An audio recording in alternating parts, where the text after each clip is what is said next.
Om Swastiastu. Halo teman-teman, perkenalkan nama saya Idewa Ayu Putri Kendari Maharani. Saya akrab dipanggil Pipin, nomor absen 25, kelas 12 IPS 1. Saya dari Banjaranyar, Desa Batu Agung. Pada video kali ini, saya akan membahas mengenai kajian ilmu geografi, yakni wilayah. Seperti yang kita ketahui, ilmu geografi adalah ilmu yang mempelajari mengenai persamaan dan perbedaan di permukaan bumi berdasarkan pendekatan atau analisis wilayah. Nah, apa sih itu wilayah? Beberapa ahli geografi, salah satunya Taylor, mengemukakan wilayah dapat didefinisikan sebagai suatu area di permukaan bumi yang dapat dibedakan dengan area lain melalui sifat-sifat seragam yang terlihat padanya. Nah, dari pengertian ini dapat kita pertegas kembali menurut salah seorang tokoh geografi, yakni Bitarto, yang mengemukakan wilayah dapat dilihat berdasarkan kesamaan dari wilayah tersebut. Kemudian tokoh geografi lainnya, yakni Whittlesey, mengemukakan wilayah dibentuk melalui ketampakan majemuk yang ditujukan oleh wilayah itu sendiri. Nah, ada dua pendekatan nih teman-teman. Yang pertama, kesamaan wilayah, dan yang kedua, ketampakan majemuk. Dari dua pendekatan tersebut dapat kita simpulkan bahwa wilayah dapat dibedakan menjadi dua jenis, yakni wilayah formal dan wilayah fungsional. Wilayah formal adalah wilayah yang di dalamnya tercipta homogenitas baik berdasarkan karakteristik maupun huniannya.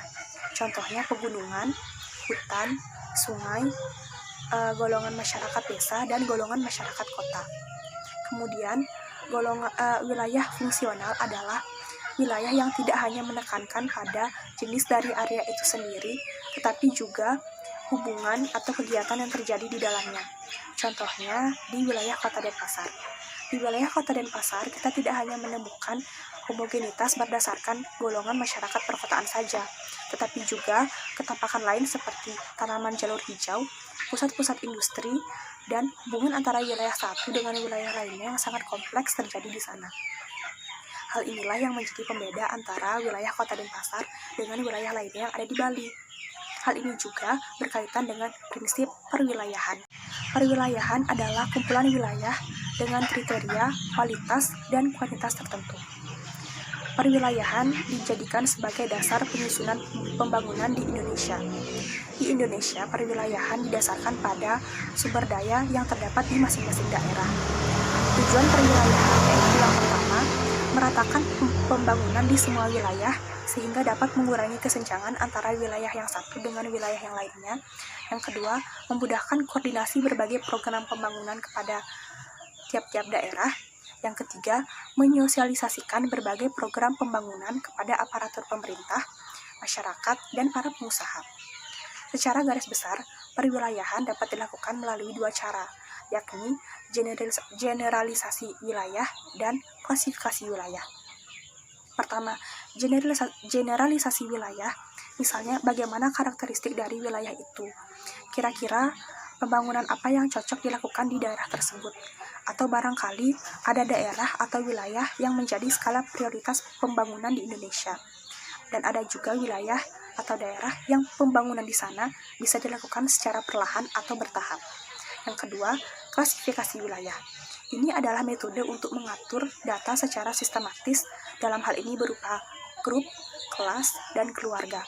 Klasifikasi wilayah adalah usaha untuk mengadakan penggolongan wilayah yang harus memperhatikan keseragaman sifat dari semua individu di daerah tersebut.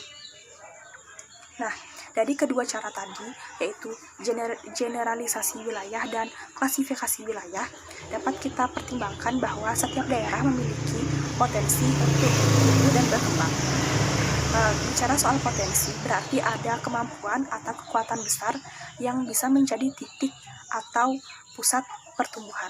Seperti yang kita ketahui, di Indonesia pusat pertumbuhan terletak di Pulau Jawa. Nah, kenapa Pulau Jawa? Hal ini dilihat dari beberapa faktor, yakni yang pertama, lokasi. Mungkin kalau dilihat dari lokasi, Pulau Jawa ini terletak sentral, artinya dia berada di tengah-tengah antara ujung barat dan ujung timur wilayah Indonesia. Hal ini mempengaruhi jarak tempuh antar wilayah. Kemudian yang kedua ada sumber daya alam. Seperti yang pernah kita pelajari, Jawa pernah menjadi pemasok terbesar beras dan karet di Indonesia pada masanya. Hanya saja pada saat ini Jawa sudah berubah, mana sudah banyak gedung-gedung industri, dan Pulau Jawa saat ini sudah menjadi pusat industri dan pemerintahan terbesar di Indonesia. Kemudian yang ketiga ada sumber daya manusia. Gedung-gedung industri besar yang ada di Pulau Jawa tentu tidak terlepas dari manusia yang menjadi pengelola dari wilayah itu sendiri. Kemudian yang terakhir ada fasilitas penunjang. Ini sudah tentu, sebab adanya transmigrasi dan urbanisasi di Pulau Jawa, fasilitas semakin banyak ditemukan dan ditemukan di Pulau Jawa.